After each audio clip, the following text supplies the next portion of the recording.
The class Dinosauria was originally defined by Sir Richard Owen of the Royal Society and Superintendent of the British Museum Natural History Department in 1842, or in other words, the existence of dinosaurs was first speculatively hypothesized by a knighted museum head coincidentally in the mid-19th century during the heyday of evolutionism, before a single dinosaur fossil had ever been found. The Masonic media and mainstream press worldwide got to work hyping stories of these supposed long-lost animals, and then, lo and behold, 12 years later, in 1854, Ferdinand van de Veer Hayden, during his exploration of the upper Missouri River, found proof of Owen's theory. A few unidentified teeth he mailed to leading paleontologist Joseph Leidy, who several years later declared them to be from an ancient, extinct Trachodon dinosaur, which, beyond ironically, means rough tooth. Firstly, it should be needless to say that it is impossible to reconstruct an entire hypothetical ancient animal based on a few teeth. But even more importantly, it is dubious that a myriad of ancient reptile, bird, and reptile mammal transitional forms necessary for the blossoming theory of evolution would be hypothesized and then conveniently discovered by teams of evolutionist archaeologists purposely out looking to find such fossils. And it is even more dubious that such fossils have supposedly existed for millions of years, but were never found by or known to any civilization in the history of humanity until evolutionism's Masonic Renaissance in the mid-19th century. David Wozni wrote, "Why are there no discoveries by Native Americans in all the years previous when they roamed the American continents? There is no belief of dinosaurs in the Native American religion or tradition. For that matter, why were there no discoveries prior to the 19th century in any part of the world? According to the World Book Encyclopedia, before the 1800s, no one ever knew that dinosaurs existed. During the late 1800s and early 1900s, large deposits of dinosaur remains were discovered. Why has man suddenly made all these discoveries?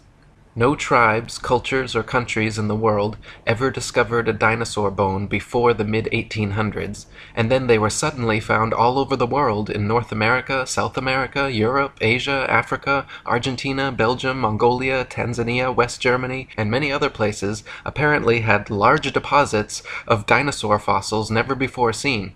All these places were inhabited and well explored for thousands of years before this time. Why had no one ever found a dinosaur fossil before?" According to the book The Dinosaur Project, paleontological journalist Wayne Grady claims the period following this, from around 1870 to 1880, became a period in North America where some of the most underhanded shenanigans in the history of science were conducted. In what was known as the Great Dinosaur Rush, or the Bone Wars, Edward Drinker Cope of the Academy of Natural Sciences and Othniel Marsh of the Peabody Museum of Natural History began a lifelong rivalry and passion for dinosaur hunting. They started out as friends, but became bitter enemies during a legendary feud involving double-crossing, slander, bribery, theft, spying, and destruction of bones by both parties. Marsh is said to have discovered over 500 different ancient species, including 80 dinosaurs, while Cope discovered 56. Out of the 136 dinosaur species supposedly discovered by the two men, however, only 32 are presently considered valid, as the rest have all proven to be falsifications and fabrications. None of them once claimed to find a complete skeleton either, so all their work involved reconstructions. In fact, to this day, no complete skeleton has ever been found, and so all dinosaurs are reconstructions. David Wozni wrote, "Discoveries and excavations seem not to be made by disinterested people such as farmers, ranchers, hikers, outdoor recreationists, building construction industry basement excavators, pipeline trench diggers, and mining industry personnel, but rather by people with a vested interest such as paleontologists, scientists, university professors, and museum organization personnel who were intentionally looking for dinosaur bones or who have studied dinosaurs previously. Finds are often made during special dinosaur bone hunting trips and expeditions by these people to faraway regions already inhabited and explored. This seems highly implausible. More believable is the case of the discovery of the first original Dead Sea Scrolls in 1947, which were unintentionally discovered by a child and which were all published by 1955. In some cases of a discovery of dinosaur bones by a disinterested person, it was suggested to them by some professional in the field to look or dig in a certain area. Also very interesting to note are special areas set aside and designated as dinosaur parks, for which amateur dinosaur hunters are required to first obtain a dinosaur hunting license. Whatever destination these establishment-funded archaeologists and paleontologists set, it seemed they found incredible numbers of fossils in tiny areas. In one of the largest dinosaur excavation sites, called the Ruth Mason Quarry, over 2,000 fossils were allegedly discovered. Casts and original skeletons assembled from these bones are currently on display in over 60 museums worldwide. Florentino Ameghino, head of paleontology at La Plata Museum, is amazingly responsible for 6,000 fossil species supposedly discovered throughout his career, all in Argentina. Dinosaur hunter Earl Douglas sent 350 tons of excavated dinosaur bones to the Carnegie Museum of Natural History throughout his career, all coming from the Dinosaur National Monument in Utah. During an expedition to Patagonia, Dr. Louis Chiappe and Dr. Lowell Dingus supposedly discovered thousands of dinosaur eggs at a site of only a few hundred square yards. Many experts have mentioned how such finds of huge quantities of fossils in one area by just a few highly invested individuals goes against the laws of natural probability and lends credence to the likelihood of forgeries or concentrated planting efforts. David Wozni wrote, "Dinosaur bones sell for a lot of money at auctions. It is a profitable business. There is pressure for academics to publish papers. Museums are in the business of producing displays that are popular and appealing. Movie producers and the media need to produce material to sell to stay in business. The mainstream media loves to hype alleged dinosaur finds. Much is to be gained by converting a bland, non-dinosaur discovery of a bone of modern origin into an impressive dinosaur find, and letting artists' interpretations and imaginations take the spotlight, rather than the basic, boring, real find.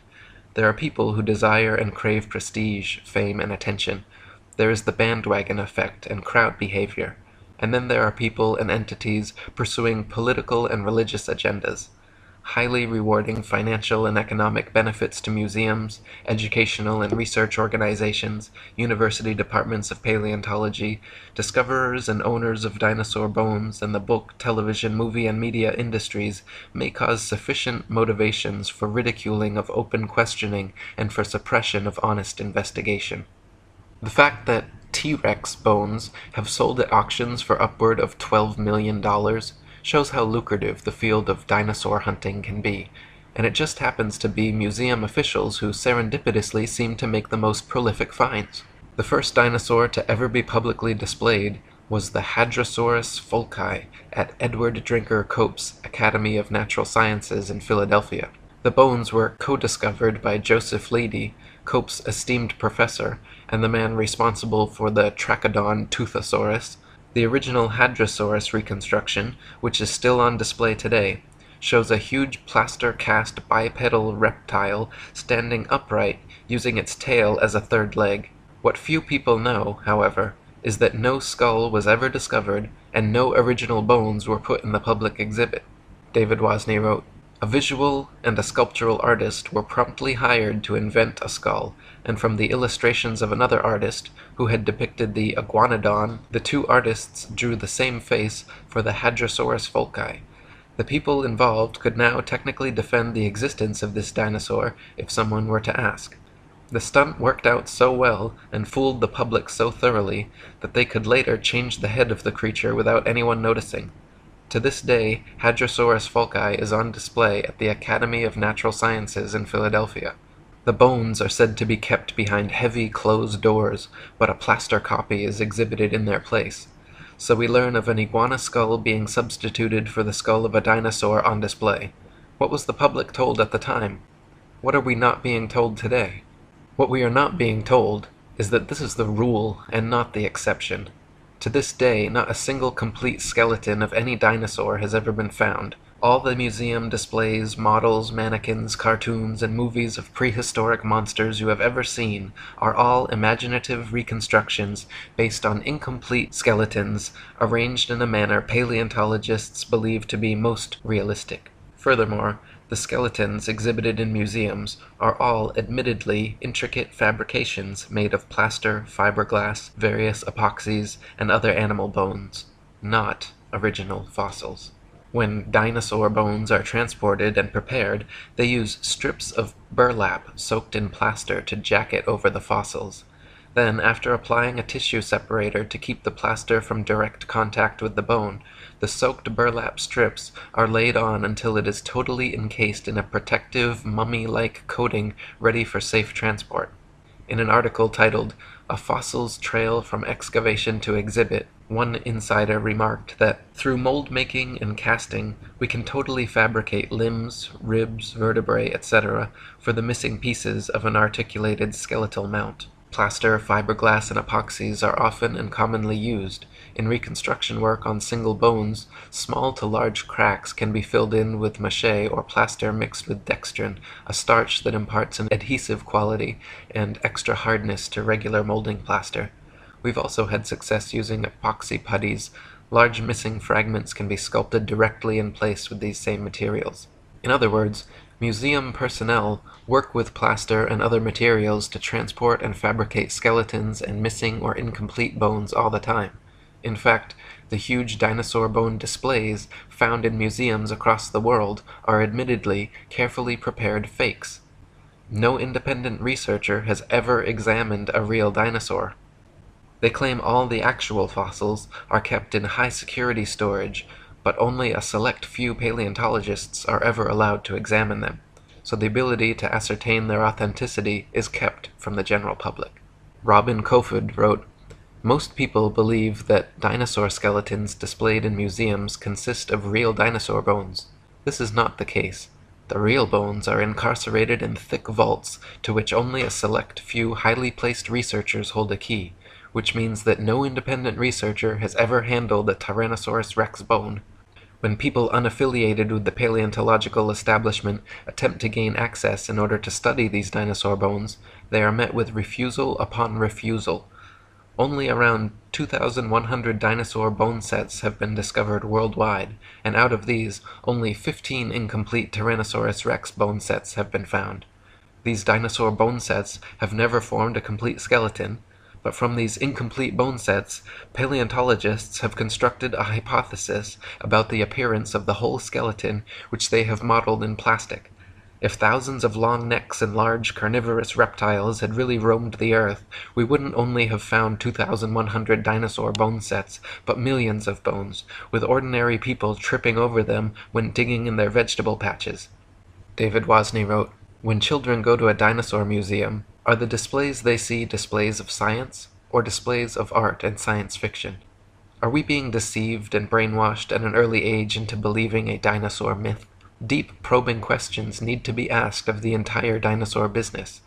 There may have been an ongoing effort since the earliest dinosaur discoveries to plant, mix, and match bones of various animals, such as crocodiles, alligators, iguanas, giraffes, elephants, cattle, kangaroos, ostriches, emus, dolphins, whales, rhinoceroses, etc., to construct and create a new man-made concept, prehistoric animal called the dinosaur. Where bones from existing animals are not satisfactory for deception purposes, plaster substitutes may be manufactured and used. Some materials similar or superior to plasticine clay or plaster of Paris would be suitable. Molds may also be employed. What would be the motivation for such a deceptive endeavor? Obvious motivations include trying to prove evolution, trying to disprove or cast doubt on the Bible and the existence of a God, and trying to disprove the young Earth theory. The dinosaur concept implies that if God exists, he tinkered with his idea of dinosaurs for a while, then probably discarded or became tired of this creation, and then went on to create man. The presented dinosaur historical timeline suggests an imperfect God who came up with the idea of man as an afterthought, thus demoting the biblical idea that God created man in his own image. Type dinosaur skulls into a search engine, and you will find a variety of replicas, tailor-made dinosaurs, and museum-quality skeletons. One of the largest and most renowned suppliers of fake dinosaurs is the Zigong Dino Ocean Art Company in Sichuan, China, which provides natural history museums worldwide with ultra-realistic dinosaur skeletons made from real bones. Chicken, frog, dog, cat, horse, and pig's bones are melted down, mixed with glue, resin, and plaster, then used as base material for recasting as dinosaur bones. They are even given intentional fractures and an antiquated, fossilized look to achieve the right effect. Their website boasts over 62% of our output goes to American and European markets, which means we will understand and are familiar with the intricacies and regulation of exporting to these regions.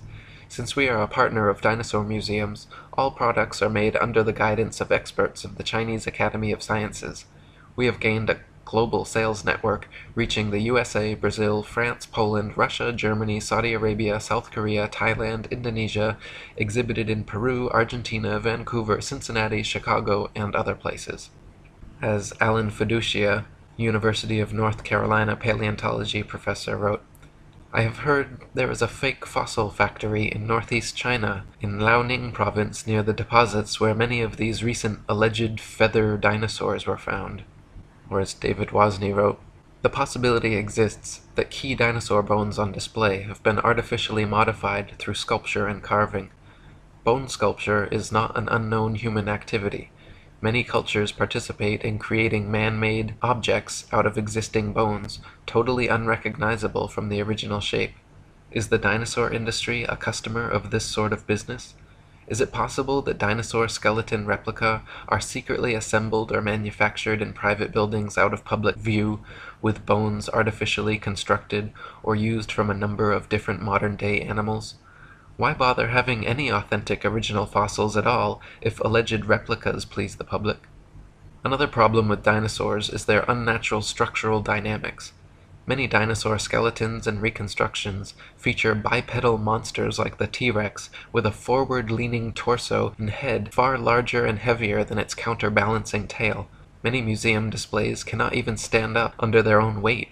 It is highly unlikely that beasts this large and disproportionate could exist at all. The loads acting on their skeletons are so great that calculations indicate the bones of the largest dinosaurs would buckle and crack under their own immense weight. Experts have also pointed out that dinosaurs would have to have moved much slower than portrayed in movies to prevent sudden shocks to their skeletons. David Wozni wrote, this idea of slow-moving animals does not agree with the biomechanical analysis of dinosaurs, which indicate that the dinosaurs were agile, active creatures. This is the paradox between the dinosaur's size and lifestyle. Many displays and drawings of dinosaurs appear to be an absurdity, showing a two-legged animal that would be totally off balance, with the weight of head and abdomen much greater than weight of tail, which is supposed to act as a counterbalance. Is the dinosaur industry a case of science trying to meet public desires or expectations? The movie Jurassic Park is an example of showing dinosaurs much larger than any current displays in museums. After the movie came out, it is interesting to note that many articles were written asking, is this possible? I can recall a report of dinosaur DNA being discovered preserved in amber, which later turned out to be false. Robin Kofod wrote, overall, several millions of dollars have been spent promoting the existence of dinosaurs through movies, TV, magazines, and comics. The world of movies and paleontology are like Siamese twins. People's view on the existence of dinosaurs is based not on firm evidence, but on Hollywood-fixated artistic impressions. Documentaries colorfully illustrate each dinosaur's characteristics, like colors, weight, and muscle mass, but Don Lessam, advisor for Jurassic Park, admits that this is pure guesswork. Consider, for instance, the question of how much these dinosaurs weigh. Don Lessam says, scientists don't know how much dinosaurs weighed. Dinosaurs are presented to the public with colorful artistic reconstructions, drawings, models, mannequins, gigantic skeletons in museums, cartoons and movies showing these beasts in explicit detail, but the fact is, from the assigning and arrangement of bones in each species, to the impossible to discern soft tissue, skin, eyes, noses, color, hairiness, texture, etc., just like the many supposed ape-man species, all dinosaur reconstructions are 100% fictional fabrications created by invested and inventive evolutionists. They purposely present dinosaurs to children in the media to spark and bias their young imaginations toward their machinations. Cartoons like Ice Age and The Land Before Time, movies like Jurassic Park and Dinosaur Island, coloring books, dolls, plastic toys, elementary school textbooks, and huge displays in children's museums certainly have an effect on budding young minds. National Geographic and the Ice Age movies were produced by Mason Rupert Murdoch's News Corp and 20th Century Fox. The Masonic production company Universal Studios created Jurassic Park and The Land Before Time. They are owned by Comcast, whose main shareholders are Masons J.P. Morgan and the Rothschilds. Discovery Channel, which features many dinosaur documentaries, is also financially advised by N.M. Rothschilds and Son Limited. Former paleontology student Michael Forsell claimed on a radio interview with leading paleontologist Jack Horner that he was a total fraud, fabricating evidence and perpetuating the myth of dinosaurs. He continued on saying, "I started my career in the field of paleontology only to leave my studies once I realized the whole thing was a sham. It's nonsense. Most of the so-called skeletons in museums are actually plaster casts. They even do it openly on documentaries now, preserving the bones my ass. I struggled as a student mainly because I could not tell the difference between a fossilized egg and an ordinary rock, and of course there is no difference. I was treated like a leper when I refused to buy into their propaganda and promptly left the course. Dinosaurs never existed. The whole shebang is a freak show. They just grab a couple of old bones and form them into their latest Frankenstein's monster-like exhibit. We are all being fooled and it's wrong, but together we can stop it." Many claim that since dinosaur fossils have been radiometrically dated to be tens of millions of years old, that their authenticity is thus proven. The fact is, however, that the methods used to date dinosaur fossils involve not measuring the actual fossils, but the rocks near where they are found. Most fossils are found near the surface of the Earth, and if a modern-day animal were to die in the area, paleontologists would be likely to date them the same age. Dr. Margaret Helder, in her book Completing the Picture, a handbook on museums and interpretive centers dealing with fossils, she writes, "Scientists used to be very impressed with the potential of radiometric for coming up with absolutely reliable ages of some kinds of rocks. They do not feel that way anymore. Having had to deal with numerous calculated dates which are too young or too old compared with what they expected, scientists now admit that the process has many more uncertainties than they ever would have supposed in the early years. The public knows almost nothing about uncertainties in the dating of rocks. The impression that most people have received is that many rocks on Earth are extremely old and that the technology exists to make accurate measurements of the ages.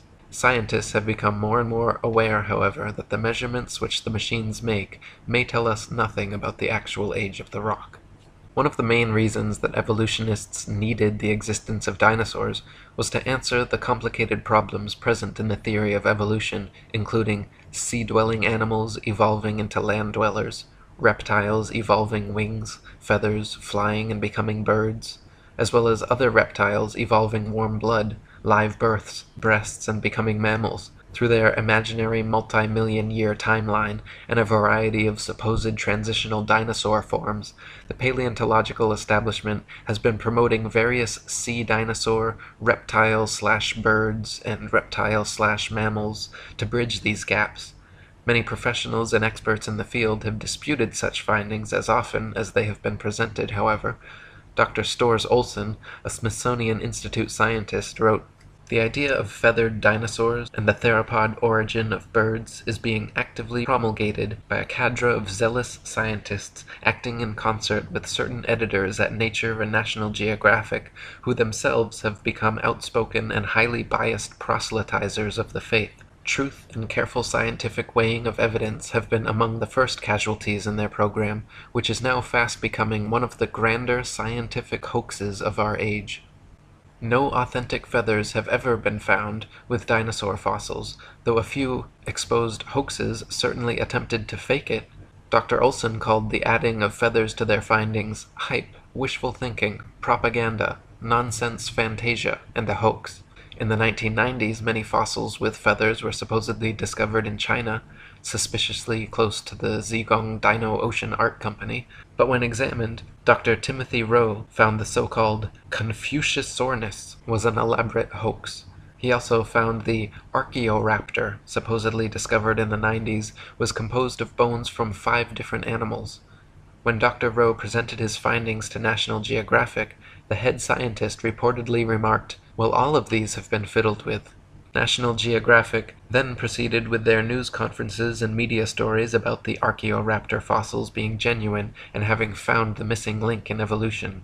Robin Kofod wrote, "In 1999, National Geographic magazine was busted when they presented in a colorful and fancily presented article the missing link, an Archaeoraptor dinosaur, which was supposed to support the basic tenet of evolutionary theory that dinosaurs had slowly developed over millions of years. Their proof consisted of a fossil where carefully arranged bone imprints gave the impression of a creature half dinosaur and half bird. The scam was discovered during a CT scan which uncovered unnatural bone links. National Geographic magazine was later forced to admit, when pressured, that the fossil was man-made."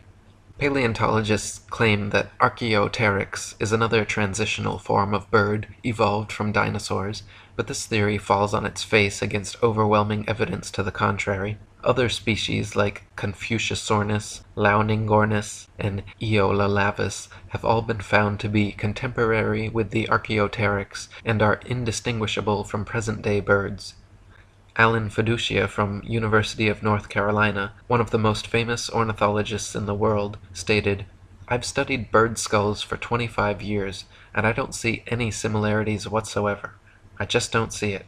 Theropod origin of birds, in my opinion, will be the greatest embarrassment of paleontology of the 20th century." Larry Martin from the University of Kansas, a paleoornithologist, says, "To tell you the truth, if I had to support the dinosaur origin of birds with those characters, I'd be embarrassed every time I had to get up and talk about it." Even if dinosaurs did evolve into birds to fill their evolution gap, it does not explain how something like the common housefly could have evolved. Flies flap their wings simultaneously 500 times per second. Even the slightest dissonance in vibration would cause them to lose balance and fall. But this never happens. How could they evolve such an amazing and specialized ability? Why were dinosaurs never discovered before the evolutionist renaissance in the mid-19th century? Why do paleontologists think they can reconstruct an entire species of ancient animal from a few teeth? Why have so many dinosaur discoveries turned out to be hoaxes? Why are all authentic dinosaur fossils kept under tight lock and key away from any independent analysis? Why has erosion and weathering not destroyed all these supposed prints and fossils that are allegedly millions of years old? If dinosaurs were supposedly wiped out by a meteor impact or other such catastrophe, why is it that all the other various animal species that exist today were not similarly wiped out? There are many more questions which need to be answered before anyone in their right mind should consider the existence of dinosaurs anything but a convenient evolutionist myth. Robin Kofod wrote, "The paleontological establishment can control which hypotheses will be constructed through textbooks and the curriculum. In this way, students are brainwashed into a pseudo-reality controlled by text material and the teacher's authority. A short practical example. A random dental bone is found at an excavation site, and from this dental bone, the rest of the skeleton is guessed at. We are not kidding about this. The entire dinosaurian field of the paleontological program is a sham."